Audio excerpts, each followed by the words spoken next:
Depleted uranium sounds like something that should glow, hum, or trigger alarms when you stand too close to it.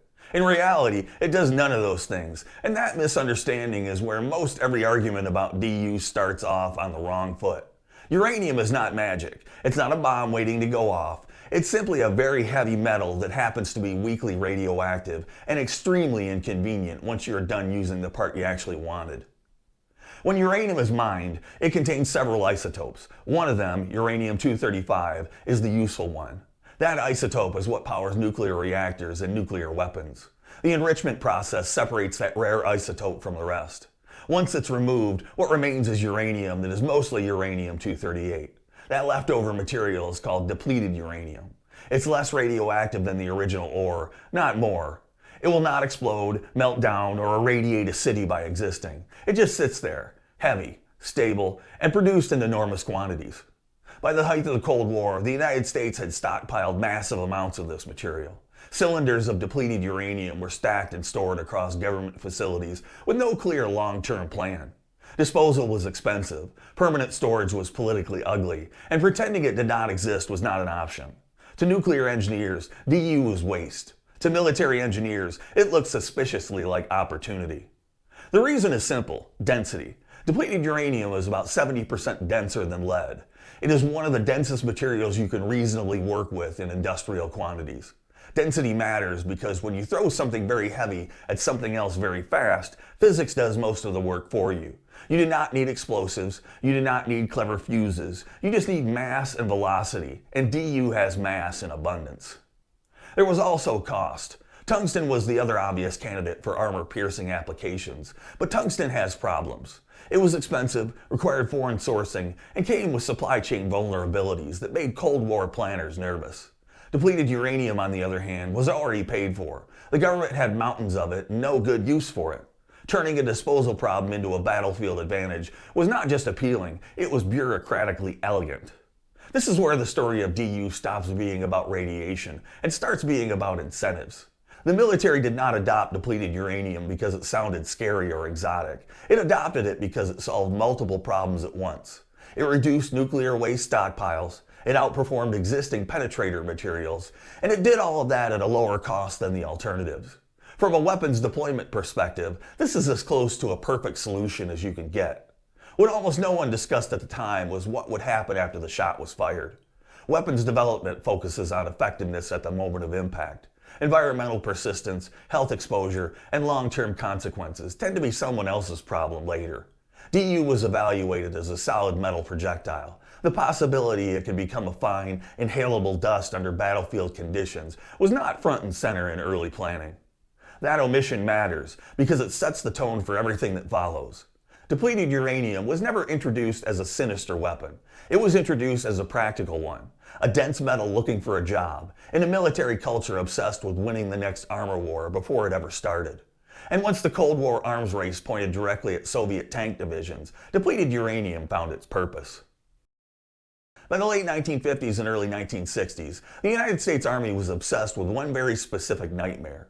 It did not involve nuclear missiles, strategic bombers, or mushroom clouds. It involved thousands of Soviet tanks pouring through the Fulda Gap, grinding their way into Western Europe before NATO could even finish arguing about whose turn it was to respond. Soviet doctrine emphasized massed armor, speed, and overwhelming force, and American planners understood that if they lost the armor fight, the rest of the war would be academic. The problem was that tanks were getting better faster than ammunition was. Early post-war anti-armor rounds relied on shape charges and conventional penetrators, both of which had limits. As armor thickness increased and sloping became more aggressive, defeating it required either smarter explosives or brute physics. Explosives had their place, but they came with complexity, reliability issues, and diminishing returns against well-designed armor. Physics, on the other hand, never argued back. This is where kinetic energy penetrators took center stage. The idea was brutally simple. Fire a long, narrow rod at extreme velocity and let mass and speed do the killing. The faster and denser the rod, the more the penetration. Tungsten became the early favorite. It was heavy, strong, and could survive the most violent acceleration inside a tank gun. But as testing continued, engineers noticed something frustrating. Under extreme impact stress, tungsten tended to flatten out and fracture. It worked, but it did not scale as well as planners wanted against the next generation of Soviet armor. Depleted uranium entered the conversation almost accidentally. Researchers comparing materials noticed that uranium alloys behaved differently when they hit armor. Instead of mushrooming, they failed in a way that preserved a sharp penetrating point. This behavior, later understood as a diabatic shear, meant DU rods stayed narrow and aggressive as they punched through steel. Every test that pushed the limits of velocity and armor thickness seemed to favor uranium. The Cold War context mattered. This was not a peacetime research environment where caution ruled the day. It was a technological arms race driven by fear of being second best. If the Soviets fielded a tank NATO could not reliably kill, the consequences would not be theoretical. They would be measured in destroyed units and dead crews. That pressure shaped every decision. When test results showed uranium outperforming tungsten, the response was not hesitation, it was acceleration. There was also an unspoken advantage that planners appreciated, even if they rarely said it out loud. Depleted uranium was already in government hands. The nuclear weapons complex had created vast stockpiles, and nobody had a politically easy plan to get rid of them. Using DU and ammunition meant turning a strategic liability into a tactical asset. It reduced storage burdens, avoided disposal costs, and fit neatly into existing military supply systems. For a bureaucracy, that was a rare alignment of interests. By the 1970s, depleted uranium was no longer an experiment. It was being engineered into full-scale penetrators designed specifically for future main battle tanks. As the Abrams program took shape, DU became part of the answer to the Soviet armor problem. The tank was designed around the assumption that it would fire ammunition capable of defeating anything it faced head-on. None of this happened in public view. DU adoption was quiet, technical, and almost entirely internal. The debate was about penetration curves and metallurgy, not health risks or environmental persistence. Those questions existed, but they were secondary to the overriding goal of winning a hypothetical war that everyone hoped would remain hypothetical. By the time the Cold War began to thaw, depleted uranium had already secured its place in U.S. armored doctrine. The only thing left was to see whether it would ever be tested under real combat conditions. When the Cold War finally ended, it did not go out with a nuclear exchange or a tank battle in Europe. It ended quietly, with the Soviet Union collapsing under its own weight. For a brief moment, it looked like decades of armor planning and ammunition development might never be tested at all. Then Saddam Hussein rolled into Kuwait, and the United States suddenly had a real battlefield on which to find out whether all that Cold War preparation had actually been worth it. The Iraqi army entered the Gulf War with confidence. On paper, it fielded one of the largest armored forces in the world. Thousands of tanks, many of them Soviet designed, backed by artillery, infantry, and hardened defensive positions. The expectation was not that Iraq would win, but that it would at least impose costs. What followed instead was a one-sided demonstration of what happens when modern Western fire control meets ammunition designed with no margin for mercy. For the M1A1 Abrams, Desert Storm was a proving ground. The tank's fire control system, thermal sights, and mobility already gave it a significant edge. The ammunition finished the job. M829 series depleted uranium rounds tore through Iraqi tanks at ranges that made return fire irrelevant. DU did not care about sloped armor, older composite designs, or optimistic Soviet brochures. When the rod hit, the armor stopped being armor and started being debris. Inside the target, the effect was immediate and catastrophic. The DU penetrator punched through steel and ignited fragments of itself as it went. Burning uranium particles sprayed the interior of the vehicle, shredding equipment, igniting fuel, and turning confined spaces into lethal ovens. Crews were incapacitated almost instantly. Many Iraqi tankers abandoned vehicles that were technically still operable simply because they had seen what happened to the ones that were hit. From the air, the A-10 Warthog delivered its own introduction to depleted uranium. The GAU-8 cannon fired 30mm rounds with DU penetrators that chewed through armored vehicles, artillery pieces, and anything else unlucky enough to be caught in the open. The visual aftermath shocked even seasoned observers. Vehicles were not just destroyed, they were gutted, burned from the inside out, and left scattered across the desert in pieces that looked less like combat damage and more like industrial accidents. But Desert Storm also produced DU's first unintentional consequences. Friendly fire incidents involving Abrams tanks meant U.S. crews were suddenly exposed to the same effects DU inflicted on enemy armor. Recovery teams climbing into burned vehicles found fine black residue coating surfaces and equipment. That residue was uranium oxide, created when DU burned and aerosolized. At the time, few people understood what that meant. Protective gear was inconsistent, guidance was vague. The assumption was that whatever risks existed were minimal compared to the dangers of combat itself.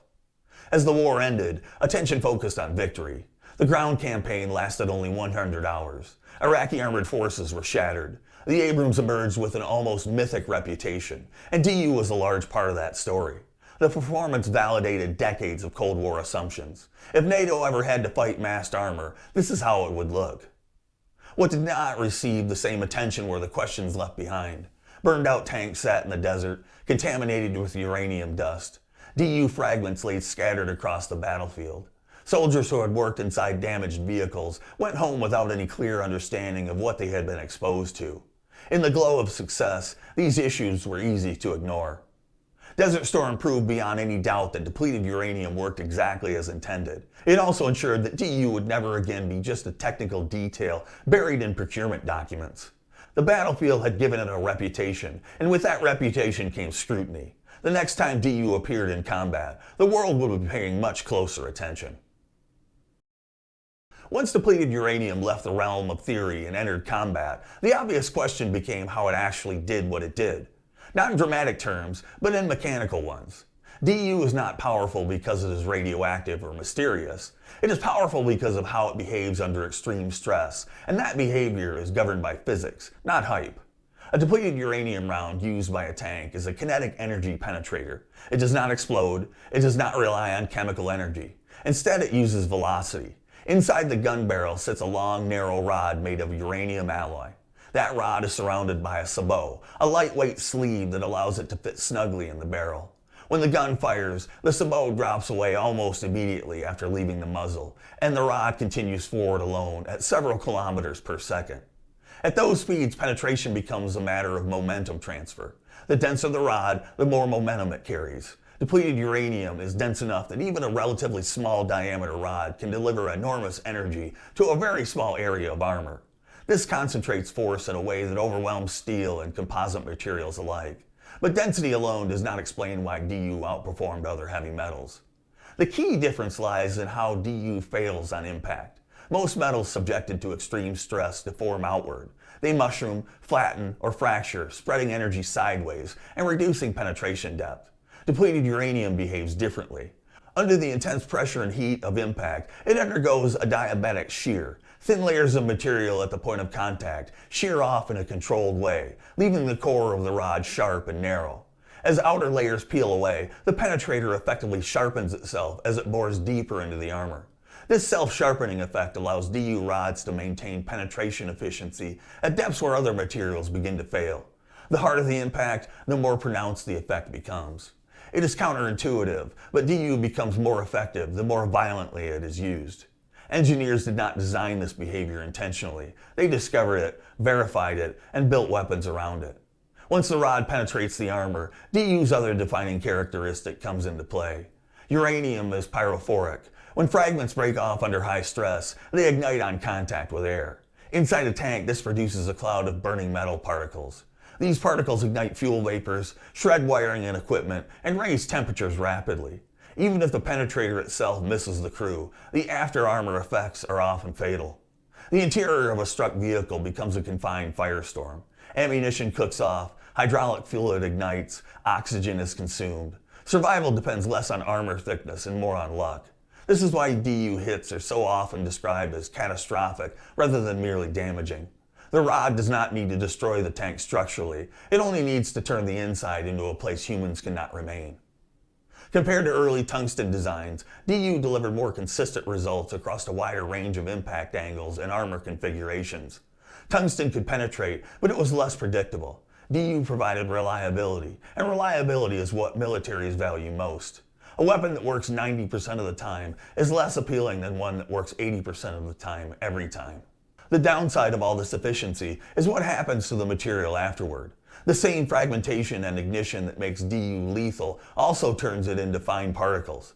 Those particles do not vanish. They settle on surfaces, embed in soil, and become biologically available in ways solid metal never was.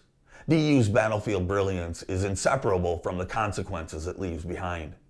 Understanding how DU works makes one thing clear. It was never a weapon chosen for intimidation or symbolism. It was chosen because it solved a technical problem better than anything else available. Everything that followed, from health concerns to environmental fallout, stems from that original decision to let physics win first and ask questions later. For all the attention depleted uranium gets as a weapon, the real concern begins after the shot is fired. Solid DU sitting in a storage bunker is not the problem. Even a fired penetrator buried intact into the ground is relatively stable. The danger appears when DU stops behaving like a solid object and starts behaving like air pollution. That transformation happens instantly when a DU round strikes armor. At the moment of impact, temperatures spike high enough to vaporize part of the penetrator. Fragments shear off, ignite, and oxidize into extremely fine particles. Some are visible as smoke or soot. Others are microscopic, small enough to bypass the body's natural defenses and lodge deep in the lungs when inhaled. This is the form of DU that matters from a health perspective, because once uranium enters the body, it plays by a very different set of rules. Uranium presents two separate hazards. The first is chemical toxicity. Uranium is a heavy metal, similar in some respects to lead or mercury. When absorbed into the bloodstream, it tends to accumulate in the kidneys, where it can damage tissue and impair function. This effect has been well understood since the early days of nuclear research. The second hazard is radiological. Depleted uranium emits alpha radiation, which is not dangerous outside the body, but becomes relevant when radioactive material is inhaled or embedded in tissue. Alpha particles deposit their energy over a very short distance, meaning internal exposure can damage nearby cells, even at low levels. Exposure pathways on the battlefield vary widely. Tank crews inside vehicles struck by DU were exposed to the highest concentrations. Recovery teams working inside burned-out armor encountered residual dust coating interior surfaces. Mechanics, firefighters, and engineers often entered contaminated vehicles without respiratory protection because they were not trained to expect radioactive heavy metal exposure. In the chaos of post-battle operations, the priority was recovering equipment, not collecting air samples. Embedded fragments represented a particularly troubling scenario. Soldiers wounded by DU shrapnel sometimes carried small uranium fragments in their bodies for years. These fragments slowly corroded, releasing uranium into surrounding tissue in the bloodstream. Medical follow-up showed elevated uranium levels in some of these individuals decades after exposure.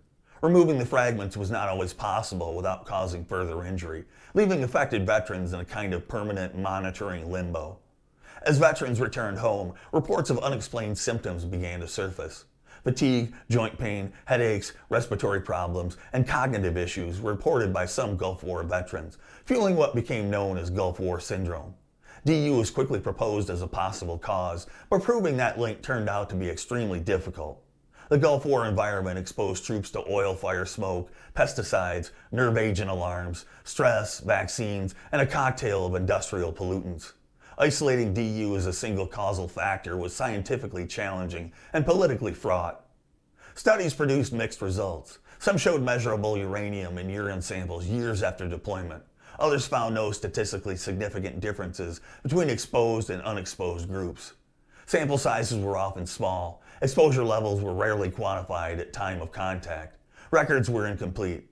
The result was a body of evidence that suggested risk under certain conditions, but stopped short of delivering definitive conclusions. Military and government agencies responded cautiously. The Department of Veterans Affairs established monitoring programs for veterans with known DU exposure, particularly those with embedded fragments. These programs acknowledged the possibility of long-term effects without conceding widespread harm. To critics, this looked like evasion. To defenders, it looked like responsible medicine in the face of uncertainty. The uncomfortable reality is that DU health effects depend heavily on dose and circumstance. A soldier passing through a contaminated area briefly faces far less risk than someone inside a burning tank. Most exposed individuals likely experience levels too low to cause measurable harm. A smaller group may not have been so lucky. That uneven distribution of risk makes DU difficult to categorize as either safe or dangerous in absolute terms. What all that makes clear is that DU's health controversy was not born from hysteria. It emerged from real exposure events, incomplete data, and a weapon that behaved differently than planners anticipated once it left the firing line. DU did exactly what it was designed to do in combat. The problem was that consequences did not end when the fighting stopped. If depleted uranium created health concerns at the individual level, it created an entirely different kind of problem at the environmental level. People rotate home from wars, landscapes do not. Once DU enters soil, water, and air, it becomes part of the local environment, whether anyone wants it there or not. And unlike many battlefield contaminants, DU does not conveniently degrade on a human timescale. When a DU penetrator strikes armor or hard ground, part of it remains intact, while part of it oxidizes into uranium compounds.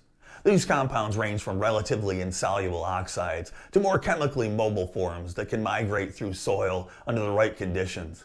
Rain, wind, temperature changes, and local soil chemistry all influence how far DU spreads. In arid regions, wind-driven dust becomes the dominant transport mechanism. In wetter environments, groundwater movement plays a larger role. The result is contamination that is uneven, localized, and extremely difficult to map with confidence. Post-war surveys in Kuwait and Iraq found DU fragments and elevated uranium concentrations at impact sites years after the fighting ended.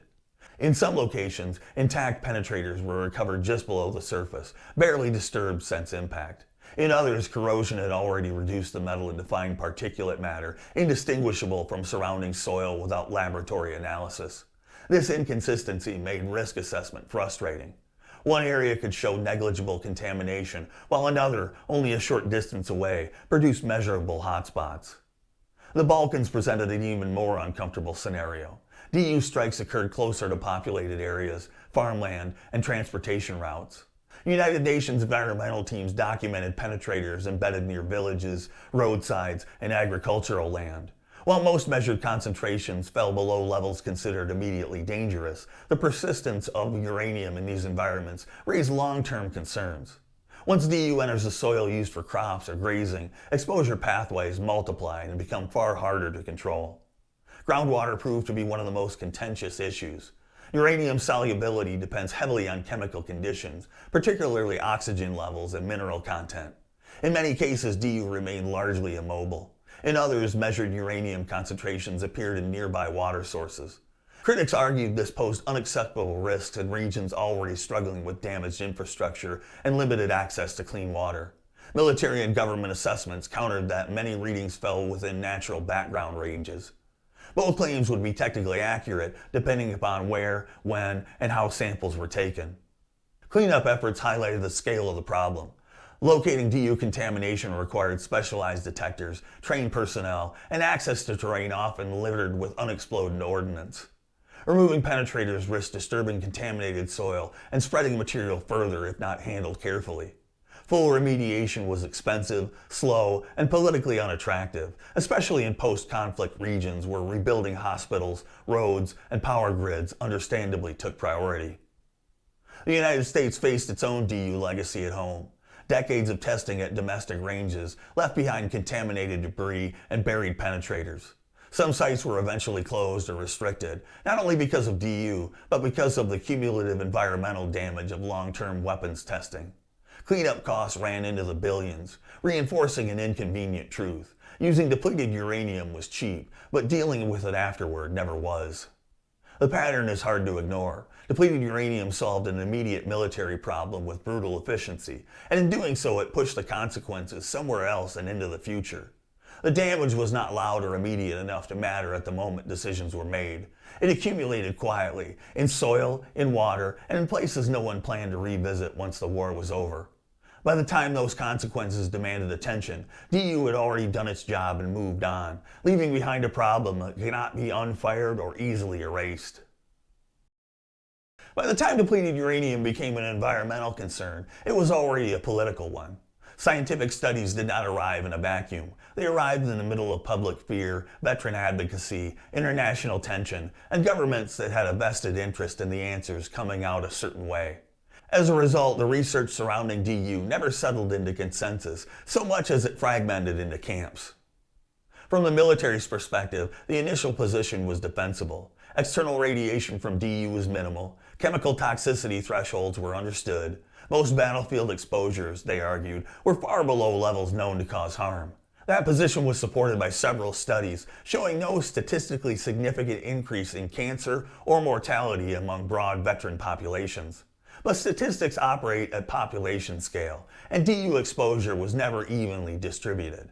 Averages concealed outliers, and outliers are where controversy lives.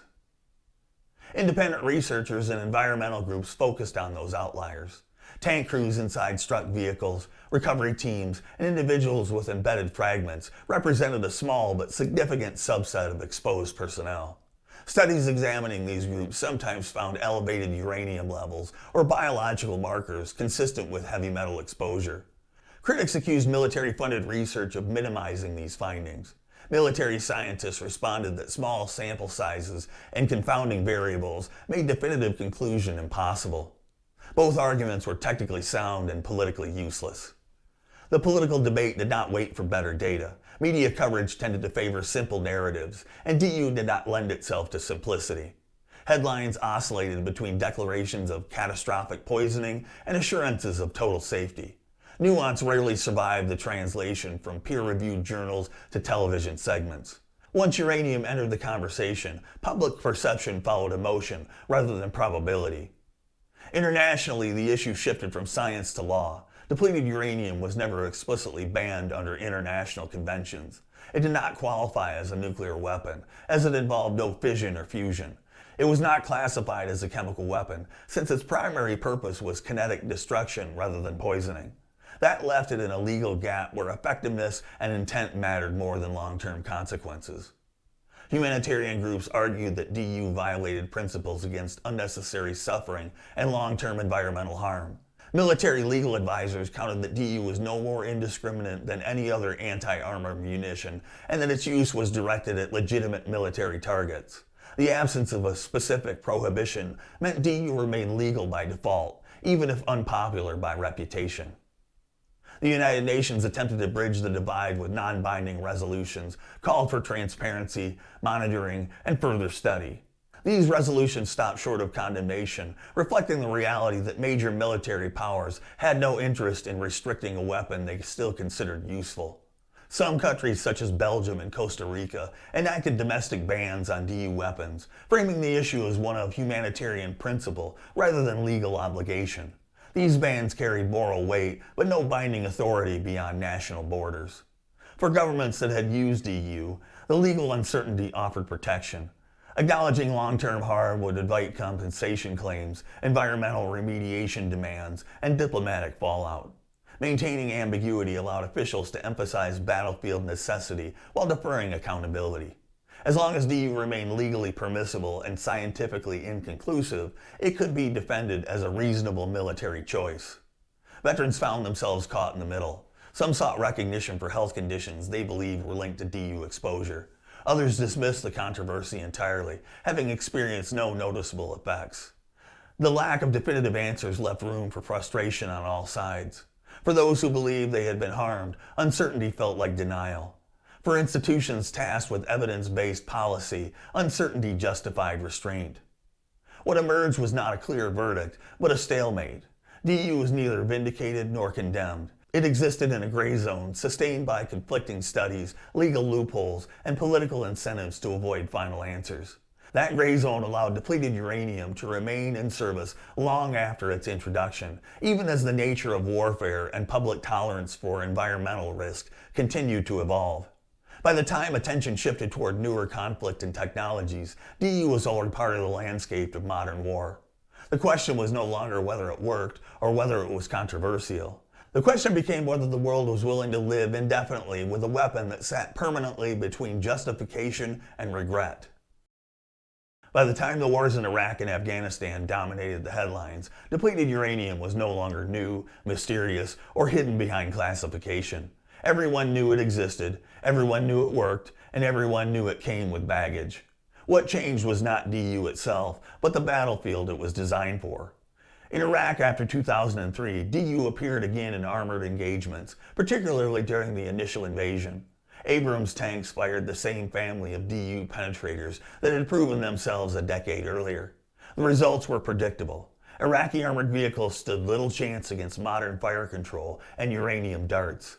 But unlike Desert Storm, the fighting moved rapidly into cities. Destroyed vehicles were left in neighborhoods, industrial zones, and along major roadways. The debris did not sit isolated in the desert. It became part of places people lived. International teams later identified DU impact sites across Iraq, some of them still contaminated years later. Cleanup efforts were uneven and often incomplete, constrained by security issues, funding shortages, and political instability. Iraq inherited the long-term environmental cost of a weapon it did not choose to introduce. That reality hardened international criticism and reinforced the perception that DU imposed consequences far beyond the moment of combat. Afghanistan told a different story. There was little reason to use DU there. The Taliban did not field armored formations, and the targets that mattered were insurgents, compounds, and terrain rather than tanks. While allegations surfaced periodically, available evidence supports the conclusion that DU use in Afghanistan was minimal at most. That contrast highlighted an important truth. DU was never a general-purpose weapon. It existed to solve a specific problem, and when that problem disappeared, so did most of the justification for using it. Then came Syria. Between 2015 and 2017, the United States confirmed that A-10 aircraft fired DU rounds against ISIS vehicle convoys. The Pentagon initially denied the use, then acknowledged it once evidence surfaced. The justification was blunt. ISIS was operating hardened vehicles in open terrain, and DU provided the highest probability of a hard kill. Militarily, the decision made sense. Politically, it reopened a controversy many thought was fading away. At the same time, technology was moving on. Modern armor increasingly relied on layered composites, reactive tiles, and modular protection systems. Anti-tank warfare shifted toward top attack missiles, drones, and precision-guided munitions. In that environment, the classic tank-on-tank duel became rarer. Kinetic penetrators still mattered, but they no longer dominated planning the way they once had. Material science also closed the gap. Advanced tungsten alloys became approaching DU performance without the same environmental and political costs. Several NATO countries transitioned entirely away from DU, not because it failed, but because alternative became good enough. For the United States, the decision was more complicated. Existing stockpiles, sunk costs, and performance margins made immediate replacement unattractive.